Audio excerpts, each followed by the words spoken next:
Salam hörmətli izləyicilər. Levon İsayeviç Mirzoyan, erməni əsilli bu şəxs 30 noyabr 1897-ci ildə Rusiya imperiyasında Qarabağda dünyaya gəlmişdi və 1920-1925-ci illərdə Azərbaycanda Həmkarlar İttifaqının sədri və eyni zamanda Xalq Əmək Komissarı vəzifəsində çalışmış, Bakı Şəhər Partiya Komitəsinin katibi vəzifəsində çalışmış, sonra Azərbaycan Kommunist Partiyası Mərkəzi Komitəsinin birinci katibi vəzifəsində çalışmışdır 1926-1929-cu illərdə.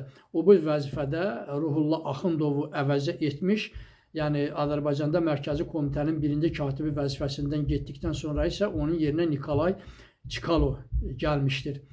Və bu vəzifələrdə çalışdıqdan sonra o, deməli, dairə vilayət Partiya Komitəsinin katibi vəzifəsində çalışmış, o cümlədən Azərbaycanda işini başa vurduqdan sonra Qazaxıstana getmiş, Qazaxıstanda Vilayət Partiya Komitəsinin birinci katibi, sonra isə Qazaxıstan Komünist Partiyası Mərkəzi Komitəsinin birinci katibi vəzifələrində deməli çalışmışdır.